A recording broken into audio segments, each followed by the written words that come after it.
Hello friends, today we start our geography of class 7 chapter first environment। इस chapter में हम पढ़ेंगे environment होता क्या है। environment का मतलब होता है वातावरण। So let's we start our chapter। After the long vacation, when Ravi started going to school again, he noticed that the only playground next to his school was dug up. People said that a huge building with many flats will be constructed there. Ravi was almost in tears when he realized that the big playground with its soft grass, marigolds, and butterflies is gone forever. He shared his feeling with his classmate in the assembly. The principal too sadly observed, "See how our environment is changing." First paragraph में इतना ही given है। जब बहुत ही ज़्यादा छुट्टियों के बाद Ravi school जाता है, जो उसके स्कूल के साइड का एक प्लेग्राउंड होता है वो खुदरा होता है। लोग कह रहे होते हैं यहाँ एक बहुत बड़ी सी बिल्डिंग बनेगी जिसमें बहुत सारे फ्लैट्स होंगे। रवि जो होता है पूरा टूट चुका होता है कि इतना बड़ा प्लेग्राउंड, इतनी अच्छी घास है जिसकी मैरीगोल्ड के फ्लावर्स है, बटरफ्लाई है, वो हमेशा के लिए जा रही है। वो अपनी फीलिंग किससे शेयर करता है? क्लासमेट से। असेंबली में प्रिंसिपल भी बहुत दुख होके देख रहे होते हैं कि हमारा इन्वायरमेंट कैसे चेंज हो रहा है। In class, Ravi asked his teacher, "What is our environment?" "Whatever you see in our surroundings," said the teacher. Class में रवि पूछता है अपनी टीचर से, हमारा इन्वायरमेंट क्या होता है? टीचर कहते हैं जो भी तुम अपने चारों ओर देखते हो, ठीक है, वो हमारा इन्वायरमेंट होता है। रवि कहता है कि इसका मतलब जो स्कूल बिल्डिंग्स हैं, टेबल्स हैं, चेयर्स हैं, क्लासरूम, यहाँ तक कि मेरे फ्रेंड्स हैं, ये गार्बेज है, रोड्स है, ये सब मेरे इन्वायरमेंट है। तो टीचर कहती है यस, पर रुको, उनमें से some objects are created by nature, for example mountains, rivers, trees, animals, other made by people, for example roads, cars, cloth, books. तो टीचर कहती है हाँ, पर लेकिन इनमें से कुछ ऑब्जेक्ट्स जो हैं नेचर के थ्रू क्रिएटेड और कुछ एनिमल के कुछ पीपल के थ्रू। पीपल में जैसे हो गया, एग्जाम्पल हो गया हमारा रोड्स हो गए, कार्स हो गए, क्लोथ्स हो गए, बुक्स हो गए। नेचर में हमारा माउंटेन्स हो गया, रिवर्स हो गया, ट्रीज हो गया, एनिमल हो गया। Now work in pair, make list with your classmates sitting next to you of the creation of nature and by human being। तो अब आपको वर्क करना है पेयर्स में और लिस्ट बनानी है अपने क्लासमेट्स के साथ जो क्रिएशन नेचर ने किया और जो ह्यूमन बीइंग में किया है। ठीक है, Ravi, Paramjit, Jessie, Mustafa, Asha were all so excited about making this list. तो रवि है, परमजीत है, जेसी, मुस्तफ़ा, ये सब बहुत खुश हो रहे थे लिस्ट बनाने के लिए। हमारा इन्वायरमेंट क्यों चेंज हो रहा है ये कौन पूछता है? इकबाल पूछता है। It is all of because of our needs. ठीक है, ये हमारा इन्वायरमेंट इसलिए चेंज हो रहा है क्योंकि हमारी नीड्स की वजह से। They are increasing day by day, जो हमारी नीड्स दिन ब दिन बढ़ती जा रही हैं। हम कभी भी इन्वायरमेंट के बारे में कभी नहीं सोचते और अपनी नीड्स के लिए पेड़ पौधे को काटते रहते हैं। यहाँ हम देख लेंगे कंपोनेंट ऑफ इन्वायरमेंट्स। इन्वायरमेंट के कंपोनेंट नेचुरल हो गए, ह्यूमन मेड हो गया और ह्यूमन हो गया। नेचुरल में हमारा एयर आ गया, वाटर आ गया, लैंड, लिविंग थिंग्स। ठीक है, ह्यूमन मेड में buildings, roads, parks, bridges, industries, monument, ये हमारा ह्यूमन मेड जो ह्यूमन ने बनाया है। ह्यूमन में हमारा आ गया इंडिविजुअल, ठीक है, अकेला, फैमिली आ गई, कम्युनिटी आ गई, religion, educational, economic, politician, situation, ये हमारा किस में आ गया? ह्यूमंस में आ गया। ठीक है, नेक्स्ट हमारा आता है from the above conversation you understand the place, people, things and nature that surround any living organism called environment. अब आपको पता चल गया इन्वायरमेंट क्या होता है। लोग, जगह, ठीक है, कोई भी चीज़ या फिर नेचर या कोई भी लिविंग ऑर्गेनिज्म, वो हमारा इन्वायरमेंट कहलाता है। It is a combination of natural and human made phenomena. While the natural environment refer to both biotic and abiotic condition existing on the earth। Natural environment में क्या होता है? बायोटिक और abiotic condition जो अर्थ पे है। ठीक है, अब हम बायोटिक और अबायोटिक जान लेंगे। The world of living organism, जैसे लिविंग ऑर्गेनिज्म का वर्ल्ड आ गया, प्लांट और animal. The world of non living elements, land आ गया। ठीक है, ये हमारे बायोटिक हो गया और अबायोटिक हो गया। नेक्स्ट हमारा आता है humans environment reveals activities, creation and interaction among humans being. Human environment में क्या होता है? एक्टिविटीज़ हो गई, क्रिएशन हो गया, इंटरेक्शन हो गया। ठीक है, नेचुरल इन्वायरमेंट अब क्या होता है? Land, water, air, plant and animal comprise the natural environment. Land हो गया, वाटर हो गया, एयर हो गया, प्लांट और एनिमल, ये सब हमारे नेचुरल इन्वायरमेंट में आते हैं। आप जानते होंगे कि लिथोस्फीयर का मतलब क्या होता है, हाइड्रोस्फीयर का मतलब क्या होता है, एटमॉस्फेयर और बायोस्फीयर का मतलब। प्रीवियस क्लास में आप इनके बारे में पढ़ चुके हो, ठीक है। आपने 6th क्लास में पढ़ा होगा लिथोस्फीयर, हाइड्रोस्फीयर, एटमॉस्फेयर। कौन से चैप्टर में पढ़ा होगा, डोमेन्स ऑफ द अर्थ, ठीक है। Let us learn some more fact about these domains. इन डोमेन्स के बारे में हम और फैक्ट्स पढ़ते हैं। Lithosphere is the solid crust or hard top layer of the earth. It is made up of rocks and minerals and covered by a thin layer of soil. It is an irregular surface with various landforms such as mountain, plateaus, plains, valleys, etc. Lithosphere एक जो होती है solid crust होती है, सबसे hard layer होती है अर्थ की। ये किससे बनी होती है, रॉक से बनी होती है, मिनरल से बनी होती है और बहुत पतली लेयर सॉइल से कवर होती है, ठीक है। हमारे बहुत सारे लैंडफॉर्म आ जाएंगे लिथोस्फीयर में, जैसे माउंटेन हो गया, प्लेट्यूज हो गया, planes, valleys etcetera.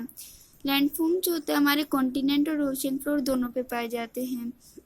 Lithosphere is the domain that provides forest, grassland for grazing, land for agriculture and human settlement. It is also a source of mineral wealth.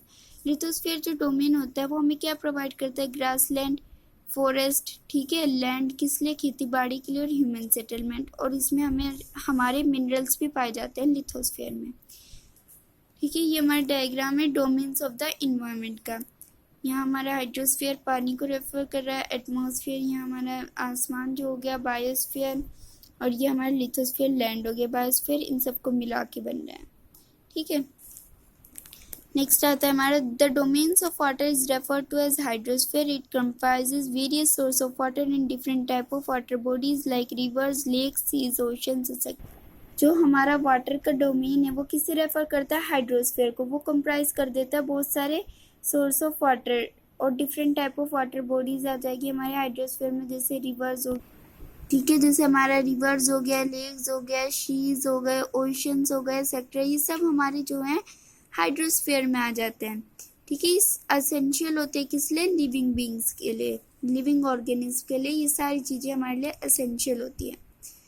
The atmosphere is a thin layer of air that surrounds the earth. The gravitational force of the earth holds the atmosphere around it. जो atmosphere होती है वो एक पतली layer होती है air की, जो किसे सराउंड करती है, अर्थ को, ठीक है, अर्थ को सराउंड करती है। The gravitational force of the earth, जो ग्रेविटेशनल फोर्स होती है अर्थ की वो किसे होल्ड करके रखती है, एटमॉस्फेयर को अपने around. It protect us from harmful rays and scorching heat of the sun. ये हमें प्रोटेक्ट करती है किससे, हार्मफुल रेज से और स्कॉर्चिंग हीट सन की स्कॉर्चिंग हीट से। वो कंसिस्ट करती है नंबर ऑफ गैसेस, कौन, एटमॉस्फेयर। गैसेस कंसिस्ट करती है, बहुत सारे डस्ट होते हैं, वाटर वेपर होते हैं। The changes in the atmosphere produce changes in the weather and climate.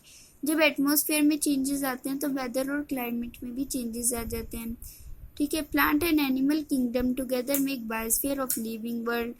It is a narrow zone of earth where land, water, air interact with each other to support life. इसमें हमारा इतना given है, plant और animal kingdom दोनों एक साथ मिलके हमारे क्या बना देते हैं, लिविंग वर्ल्ड बना देते हैं, ठीक है। ये एक नैरो जोन होता है अर्थ का जहाँ लैंड, वाटर और एयर इंटरेक्ट करते हैं एक दूसरे के साथ और लाइफ को सपोर्ट करने में हेल्प करते हैं, ठीक है। नेक्स्ट हमारा आता है इकोसिस्टम।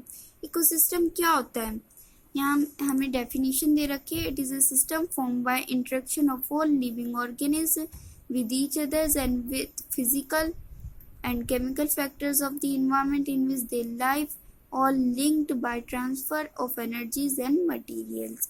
इसमें हमारा इतना ही गिवन है, इकोसिस्टम रिलेशन होता है किसका, लिविंग ऑर्गेनिज्म का और उसके सराउंड का जब रिलेशनशिप होता है वो रिलेशनशिप हमारा इकोसिस्टम कहलाते हैं।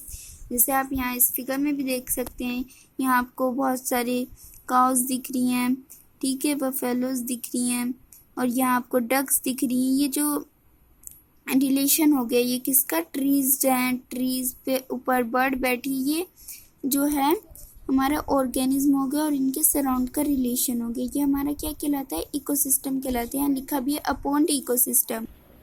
At an NCC camp that Ravi's class was attending, Jessie exclaimed, "What a heavy downpour! It reminds me of my home in Kerala. You should come and see how it pours and pours and pours over the lush green field and coconut plantation. तो इस paragraph में कुछ नहीं given है, इसमें बस इतना ही given है। जब रवि क्लास अटेंड करने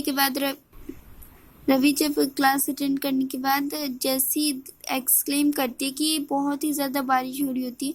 वो कहती है कि ये मुझे याद दिलवा रहा है मेरा घर जो केरला में है। वहाँ देखो कि वहाँ बारिश ही बारिश, बारिश ही बारिश, और भी बहुत सारे कोकोनट के प्लांट होते हैं। तो ये जो है बारिश और कोकोनट के प्लांट एक तरह से हम कह सकते हैं इकोसिस्टम है। Heera from Jaisalmer exclaimed, we got no rains. Heera जो जैसलमेर से है वो कहती है कि हमारे पास कोई रेन नहीं है। वी सी ओनली कीकड़, हम सिर्फ कीकड़ देखते हैं, जो हिंदी का वर्ड है कीकड़ एक, ठीक है। और sand as far as the eyes you can see, जितनी दूर आप अपनी आंखों से देख सकते हो उतनी दूर आपको सिर्फ ये दिखता है कि सैंड दिखेंगे और कीकड़ दिखेंगे। But you also find camel, said Ravi. Ravi कहता है पर हाँ तुम्हें वहाँ कैमल भी, ऊंट भी देखने को मिलते होंगे, ठीक है। इसमें बस इतना ही गिवन था, इसमें ये गिवन था। जैसी बताती और हीरा भी बताती। जैसी कहती केरला में बहुत बारिश होती है, और जबकि हीरा कहती है कि जैसलमेर में बिल्कुल बारिश नहीं होती। जैसलमेर हमारे राजस्थान में होता है। हीरा sees not just camel, if you visit our desert you will see snakes, lizards and many insects too. Ravi wondered, why do the animals, the vegetation and the way people live very far from place to place? Are they all related to each other? Oh yes, very much so, the teachers reply. हीरा कहती कि camel ही नहीं बल्कि अगर तुम वहाँ desert में visit करोगे ना, वहाँ आपको स्नेक्स भी मिलेंगे, लेजर्ड भी मिलेंगे और भी बहुत सारे इंसेक्ट मिलेंगे। तो रवि कहता है कि ये जो एनिमल होते हैं उस वेजिटेशन में और वे होता है पीपल का, बहुत ही अलग होता है वहाँ रहने का। क्या वो एक दूसरे से रिलेट करते हैं? तो टीचर कहते हैं हाँ बिल्कुल, ठीक है। All plants and animals and human being depend on their immediate surrounding. जो जितने भी प्लांट्स और एनिमल्स और ह्यूमन बीइंग होते हैं वो किस पे डिपेंड होते हैं? अपने सराउंडिंग पे। Often they are also interdepend on each other. This relation between living organisms as well as the relation between organisms and their surrounding from an ecosystem. वही relationship between किसके organism और उसके surrounding के, वो हमारे ecosystem कहलाता है। ecosystem हमें clear हो गया, ठीक है। जैसे कोई भी रहता है animal जहाँ, वो उसका ecosystem हो गया, ठीक है। There could be an ecosystem of large rain forest, grassland, desert, mountain, lake, river, ocean and even a small pond. ये सब हमारे इकोसिस्टम है। Do you think the park in which Ravi and his friend played form an ecosystem? ठीक है, क्या आपने कभी सोचा जिस पार्क में रवि और उसके दोस्त खेलते होंगे वो भी एक इकोसिस्टम फॉर्म करता है। नेक्स्ट हमारा आता है ह्यूमन इन्वायरमेंट। ह्यूमन इन्वायरमेंट को शुरू करने से पहले हम इस साइड भी देख लेंगे एक बार। बार्टर सिस्टम क्या होता है? It is a trade in which goods are exchange without the use of money. ये एक व्यापार होता है जिसमें सामान जो होते हैं एक्सचेंज करे जाते हैं बिना मनी के यूज़ के। यहाँ क्या लिखा है? ड्यू नो। जो 5 जून होता है, ठीक है, 5 जून को कौन सा डे सेलिब्रेट किया जाता है? वर्ल्ड इन्वायरमेंट डे, 5 जून को। ह्यूमन इन्वायरमेंट अब हम स्टार्ट करते हैं। Human being interact with environment and modify its according to their need. Early humans adapted themselves to the natural surrounding. They led a simple life and fulfilled their requirement from the nature around them. Human being जो होते हैं एक दूसरे से interact करते हैं environment से और मॉडिफाई करते हैं इन्वायरमेंट। क्यों मॉडिफाई करते हैं? अपनी नीड्स के लिए, और कुछ इसलिए भी नीड्स करते हैं ताकि वो थोड़ा बहुत नेचुरल में ही आ जाए। They led a simple life and fulfilled their requirement from the nature around them. ठीक है, तो ये क्या करते हैं? सिंपल लाइफ जीने के लिए वो ट्रीज़ को कट कर देते हैं, अपनी नीड को पूरा करने के लिए वो ट्रीज़ को कट कर देते हैं, अपनी नेचर को बर्बाद कर देते हैं। With time need grew and become more varied, और ऐसे ही जो उनकी ज़रूरत होती है वो बढ़ती जाती है। Humans learn new ways to use and change environment. Human ने अलग अलग तरीके सीख लिए हैं इन्वायरमेंट को यूज़ करने के और उसे बदलने के। They learn to grow crop, domesticate animal and lead a settled life. ठीक है, वो क्या लर्न करते हैं? क्रॉप्स ग्रो करते हैं, उसमें क्रॉप उगाते हैं, ठीक है, डोमेस्टिकेटेड एनिमल्स करते हैं, ठीक है, और लीड सेटल लाइफ और सेटल लाइफ जीते हैं। The wheel was invented, surplus food was produce, barter system emerge, trade started and commerce developed. Industrial revolution enable large scale production, transportation become faster, information revolution made communication easier and speedy across। तो इसमें हमारा बस इतना ही given है। जो wheel है वो invent किया गया है, फूड हमारा प्रोड्यूस किया जाता है, और बार्टर सिस्टम किससे उभरा पड़ा है? व्यापार से और कॉमर्स डेवलप से, ठीक है। Industrial revolution enable large scale production, ठीक है, इंडस्ट्रियल की वजह से लार्ज स्केल पे प्रोडक्शन हो पाता है, ठीक है। ट्रांसफॉर्मेशन और जो ट्रांसपोर्टेशन होता है वो बहुत ही ज़्यादा फास्ट हो गई है, ठीक है, हम एक दूसरे से बात कर पाए इंफॉर्मेशन रिवोल्यूशन के through. Have you ever thought why you love eating a juicy watermelon in summer and hot roasted peanuts in winter? कभी आपने सोचा है कि आपको क्यों अच्छा लगता है वाटरमेलन समर में और पीनट्स मतलब मूंगफली आप सर्दियों में ही क्यों खाते हो, क्यों अच्छा लगता है खाना? Perfect balance is necessary between the natural और ह्यूमन इन्वायरमेंट। एक परफेक्ट बैलेंस रहना चाहिए ह्यूमन और नेचुरल इन्वायरमेंट के बीच। Human must learn to live and use their environment in a harmonious way, ठीक है। ह्यूमन को लर्न करनी चाहिए जीने का तरीका इन्वायरमेंट से ही, ठीक है, इन्वायरमेंट में ही जीना चाहिए। Noori, a girl from Mizoram from Ravi's class, often talks about the lush green surrounding of her place। तो रवि की क्लास में एक लड़की है नूरी जो मिजोरम से, वो हमेशा बात करती रहती है लश ग्रीन सराउंडिंग के बारे में। Seeing Ravi upset at having lost his playground, Noori invited him to visit her homestead during the coming vacation। Ravi's teacher asked the student to draw the landscape, houses and activities of the peoples and place they visit during the holiday। तो इस paragraph में कुछ नहीं है, इसमें इतना ही given है। रवि की क्लास टीचर ने कहा कि जहाँ भी आप विजिट करो उसकी पिक्चर ड्रॉ करो हॉलीडे में, ठीक है। तो इस चैप्टर में हमारा इतना ही गिवन था। इन्वायरमेंट के बारे में बता रखा था, ह्यूमन इन्वायरमेंट के बारे में, इकोसिस्टम के बारे में पढ़ा, और भी बहुत सारी चीज़ें हमने इस चैप्टर में जानी। Thank you.